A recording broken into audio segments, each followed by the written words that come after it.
Hello everyone, it's Mr. Goodman, or Ben, and we are going to be talking about Parsha Emor today. Fun fact, that was my bar mitzvah portion almost 11 years ago.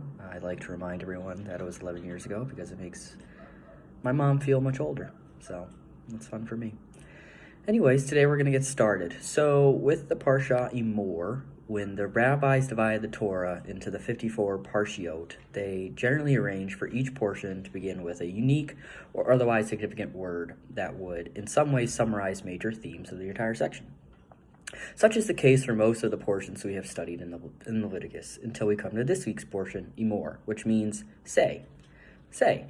How many times is that word used in the Torah? What is unique about that word? What could the rabbis have been thinking? When we look at the first whole verse of the portion, however, we see something curious. The word occurs 3 times in the first sentence. And Adonai says to Moses, "Say to the priests, Kohanim, the sons of Aaron, and you shall say to them." It occurs once in the third person, twice in the second person, once in past tense, once in the imperative, and once in the future.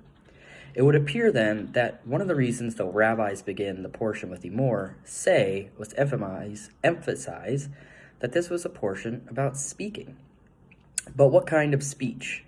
Rashi suggests that the second use of Emor is a direct address that Moses is to make to Aaron's sons.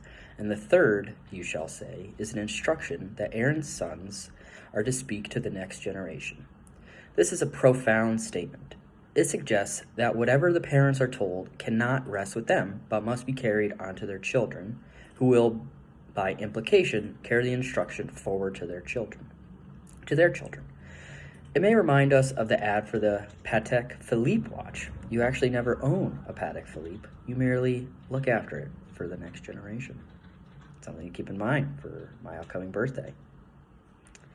Rashi as the inspiration for a watch ad. Who knew? I want to take a few minutes to dive into this concept of saying, speaking, and passing down to the next generation. I think with the current time, the focus of Emor, other than focusing on say, is to pass down laws to the Kohanim on how to live a holy life. And I want to look into what that means in terms of what does a holy life under quarantine look like.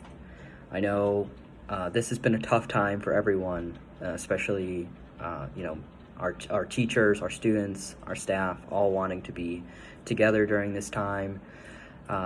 But as a community, we have rallied together, figured this out, and adapted to the times we're in. And I think that's really fascinating that this whole community was able to take upon this whole challenge and create this holy space. Is it holy? Is Zoom holy? Yes and no. Zoom, the technology, is not holy, but when all of us as a community are in a Zoom meeting, sharing, singing together like last Sunday, learning together, that is holy. And because of this response and dedication that all of us have had, we are able to continue to live holy lives.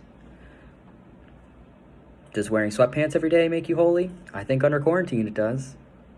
What else can we do to be holy during quarantine? I challenge everyone to take a break, take a second, look outside, take a walk, and really think about what can we do to separate the normal from the holy during this strange time.